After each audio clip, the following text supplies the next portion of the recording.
I am Sister Mabel Dhar. I am actually from Jaintia Hills, one of the districts in Meghalaya, which is also part of this matrilineal culture.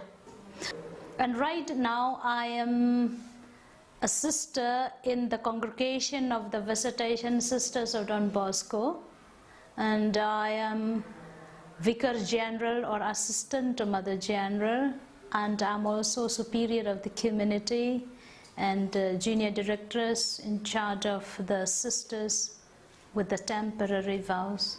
The mission of our congregation, we called it generally, is evangelization and catechesis, and there are many areas included in that, and mainly family apostolate. We visit the villages, we visit families. We also have dispensaries where we take care of the health of the people, schools as such.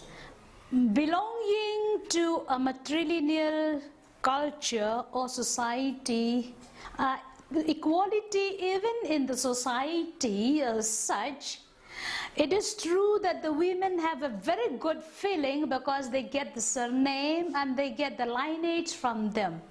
And because of that, one of the drawbacks is that women don't assert themselves, don't work harder in order to have a say or to be more powerful in the society, especially when it comes to decision making. Coming to church, being a religious in the church setup, we follow the Bible, we live the teachings of Jesus very literally, the religious teachings and all. And we know that even from the church's traditions, men are very much in authority. So we still feel that in the church, especially when we are coming from such a culture where women are more empowered, we are more free when we come to the church, it has got both. We live with the culture, okay, there are certain things that we are free, but there are some other things also which we have to depend on the authority of the church, the men, the priests to decide. So we don't have a big role in the decision making of the church. The basic things, equality to both men and women. There are other issues also here where even men feel that they are exploited, that they are not empowered enough. So when we talk about gender issue, even our men here also need help. When I was growing up also in my village, boys were not sent to school, only girls were sent to school. I had 5 brothers, 4 sisters, and we were 10 of us together with the parents 12. And my father in the village was the first one to send all boys to school as such. So the men feel that they are not so much respected. So maybe on that background, on that thing, they learn to say that, oh, for what? To work hard. So even the state government now is trying to issue a regulation or a rule where this distribution of the property, division of the property in the family should be equal.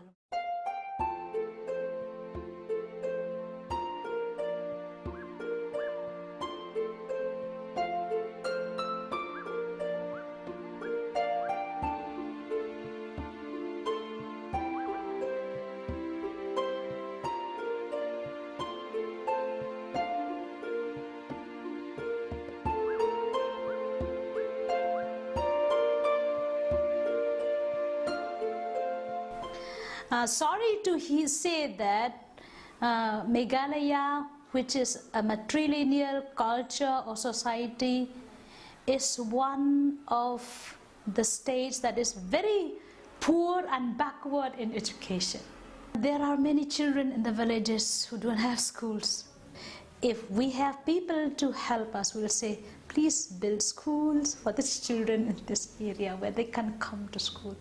Because it is only through education that we can educate people. Shillong, which is the capital, has gone far ahead. People have learned the value of education. There are many schools, many educational institutions here, and now people learn to go to school.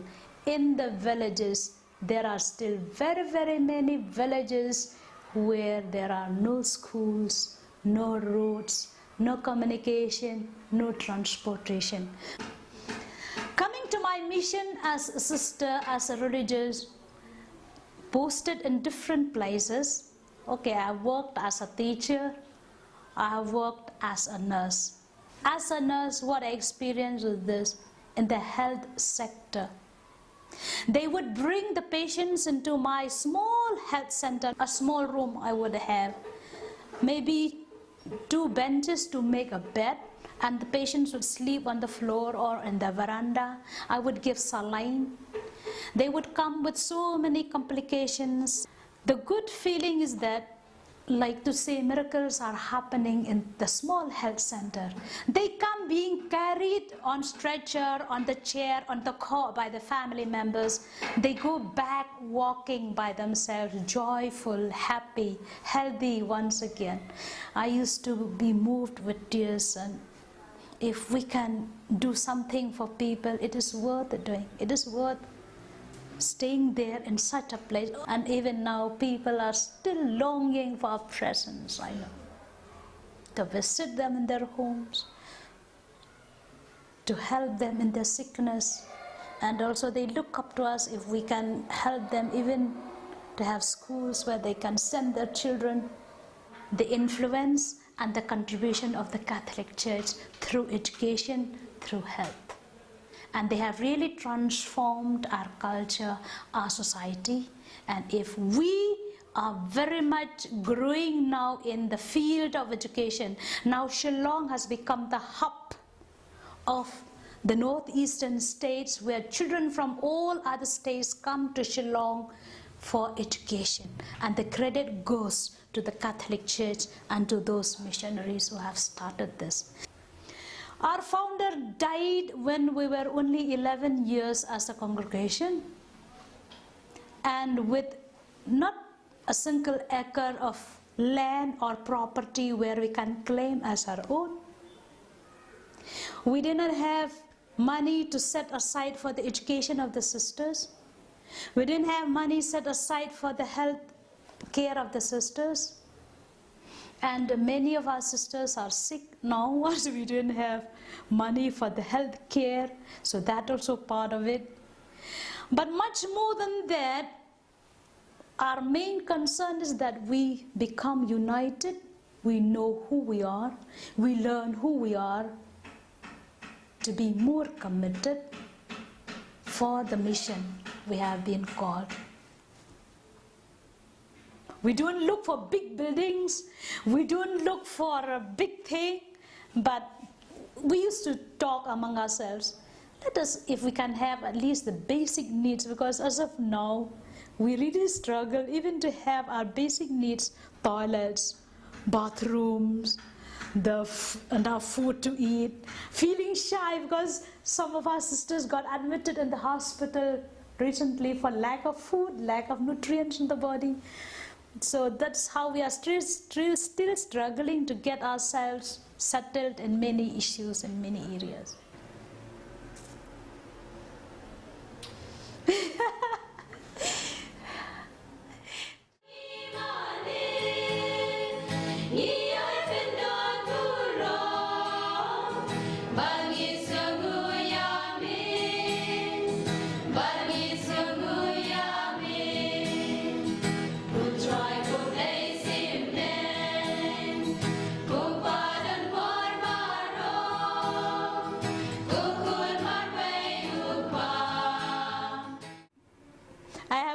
Many dreams.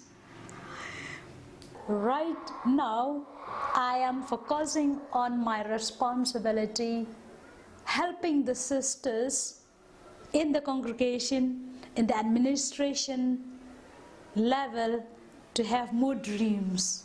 My dream is actually to be happy to live my life to the full, but that also still a struggle, I'm still struggling to, am I really happy? Am I really doing the right thing? Or